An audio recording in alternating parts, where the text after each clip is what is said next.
नमस्कार दोस्तों, मैं संजीव कुमार वर्मा सहचार्य एसपीसी गवर्नमेंट कॉलेज अजमेर से आप लोगों से मुखातिब हूँ। हम एमए फाइनल की जैव भूगोल की कक्षा में जो टॉपिक लेकर चल रहे हैं वो है प्लांट्स एंड देयर एनवायरनमेंट, और उसी के सब टॉपिक के अंतर्गत आज हम जो टॉपिक के बारे में चर्चा करेंगे, पॉइंट्स के बारे में चर्चा करेंगे, वो है पादप समुदाय वर्गीकरण। पादप समुदाय का वर्गीकरण दीर्घ काल से ही विवादास्पद रहा है। कुछ पारिस्थितिकीविदों के मतानुसार समुदाय विभिन्न जाति के पादपों को संगठित आधारभूत इकाई होती है, अतः इसे वर्गीकरण के सिद्धांतों के आधार पर वर्गीकृत किया जा सकता है। इसके विपरीत अन्य विद्वानों की राय में एक समुदाय सामान्यतः समान पर्यावरणीय दिशाओं में पाए जाने वाले जातियों के संयोजन को दर्शाता है, अतः इसका वर्गीकरण नहीं किया जा सकता। समुदायों को वर्गीकृत करने के प्रयास अनेक विद्वानों द्वारा किए गए हैं और जिन्हें मोटे तौर पर दो वर्गों में रखा जा सकता है। पहला है रूपात्मक वर्गीकरण या फिजियोगोनस क्लासिफिकेशन। मुख्यतः आवास एवं वृद्धि के स्वरूप पर आधारित वर्गीकरण इस श्रेणी में आते हैं। हम्बोल्ट, ग्रीसवाक, वार्मिंग, डुरिच, रैंकियर आदि ने इसी आधार पर समुदायों का वर्गीकरण किया है। इसमें रैंकियर का वर्गीकरण सर्वाधिक लोकप्रिय हुआ। स्वीडन के वनस्पति वैज्ञानिक चार्ल्स रैंकियर ने पादपों में पाए जाने वाले जीवन रूपों के आधार पर 1934 में समुदाय का वर्गीकरण प्रस्तुत किया। जीवन रूप से अभिप्राय पादप के जलवायु अनुकूलन के योग से है।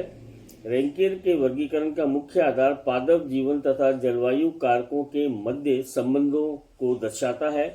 विभिन्न पादप जातियां जिस विधि से वातावरण की प्रतिकूल दिशाओं में अनुकूलन करती हैं, उससे उनके वितरण की सीमा का निर्धारण होता है। पादपों की को सुप्त या बारहमासी कलिका की मृदा सतह के संबंध में स्थिति तथा जलवायु की चरम दिशाओं में उनकी बचाव क्षमता के आधार पर रैंकियर ने भूपृष्ठ पर पाए जाने वाले पादपों को 6 जीवन रूपों में वर्गीकृत किया। पहला है फेनेरोफाइट।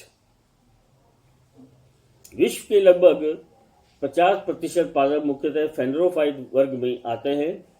ये उष्णकटिबंधीय नम्र जलवायु में प्रचुरता से पाए जाते हैं।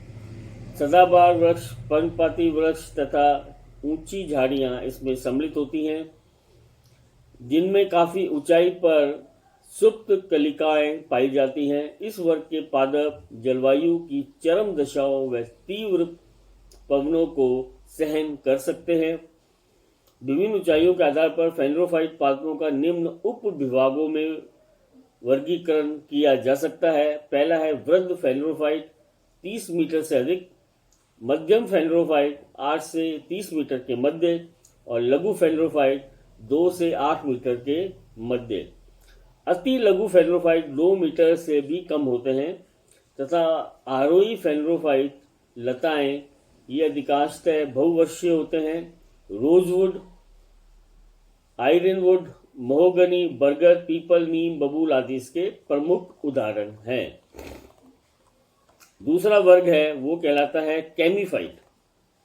इसके अंतर्गत छोटी सदाबहार झाड़ियां व शाकीय पादप आते हैं, जिनकी सुप्त कलिकाएं मृदा सतह के निकट रहती हैं। आर्कटिक एवं शीतोष्ण उच्च भागों में इन पादपों की अधिकता होती है।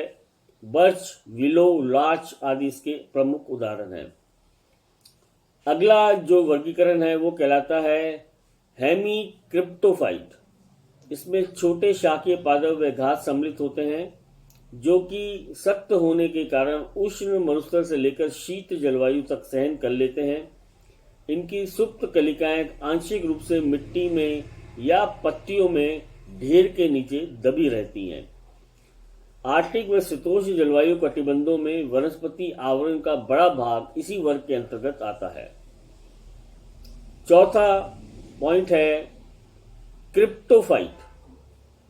इस वर्ग के पादपों की कलिकाएं बल्ब व राइजोम के रूप में पूर्णतः मृदा से ढकी रहती हैं, अर्थात बाह्य पर्यावरण से पूर्णतः सुरक्षित रहती हैं। ये पादप शुष्क प्रदेशों में अधिक पाए जाते हैं। भूतल पर पाए जाने वाले इस वर्ग के पादपों को भूवृद्ध जियोफाइट्स व जल में पाए जाने वाले पादपों को जलोदभिद या हाइड्रोफाइट कहा जाता है। अगला जो वर्गीकरण है वो कहलाता है बैरीफाइट। इस वर्ग के पादपों का जीवन बीज अंकुरण में प्रारंभ होता है तथा पौधों के बीज आ जाने या समाप्त हो जाने पर ये खत्म हो जाता है। इन्हें मौसमी पादप भी कहते हैं। ये अनुकूल मौसम में विकसित होते हैं एवं वर्ष के शेष भाग में प्रतिकूल दशाओं के कारण बीज के रूप में सुप्त अवस्था में रहते हैं। उष्णकटिबंधीय मरुस्थलों में पाए जाने वाले पादपों का बड़ा वंश ये भाग थेरोफाइट कहलाता है। दूसरी तरह का जो वर्गीकरण हमारे सामने प्रस्तुत किया गया वो कहलाता है पादप समाजशास्त्रीय वर्गीकरण या फाइटोसोशियोलॉजिकल क्लासिफिकेशन। दक्षिण यूरोप, उत्तरी यूरोप, रूस, संयुक्त राज्य अमेरिका व ब्रिटेन में समुदाय के पादप समाजशास्त्रीय वर्गीकरण की परंपरा विकसित हुई। ये पादपों के संगठन, संरचना, जाति विविधता, बुद्धि, अनुक्रमण की प्रवृत्ति पर आधारित थी या उसी का परिणाम थी।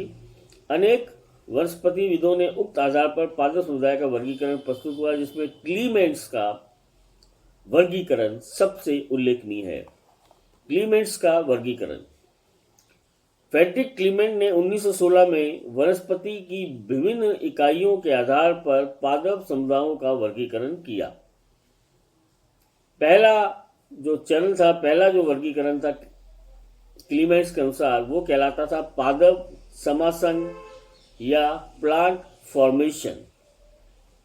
ये वनस्पति की मुख्य पारिस्थितिक इकाई है जो कि चरम समुदाय क्लाइमैक्स कम्युनिटी कहलाती है। जब किसी क्षेत्र में उपस्थित समान जलवायु दशाओं में वनस्पति उच्चतम विकास को प्राप्त कर एक अवधि के लिए लगभग स्थायी हो जाती है, उसे पादप समासंग कहते हैं।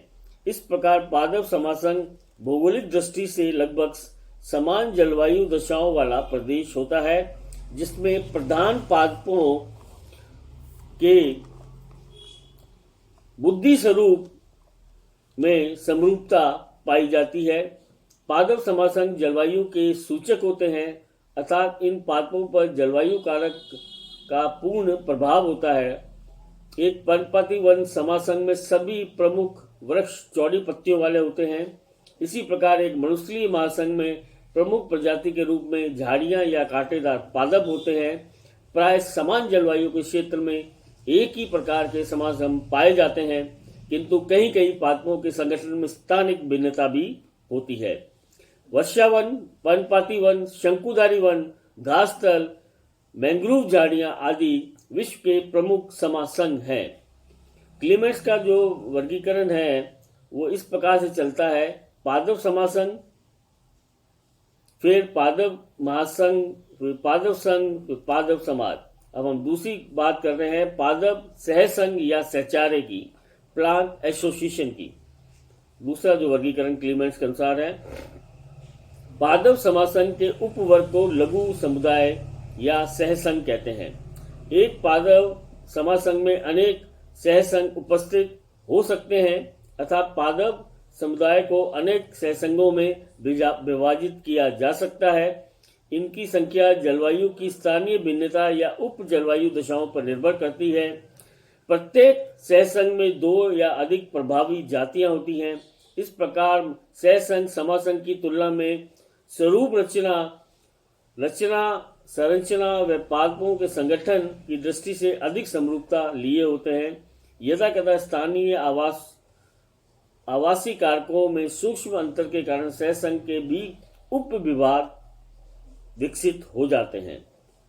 तीसरा जो इनका है वो है संसंघ या कॉन्सिसोशिएशन।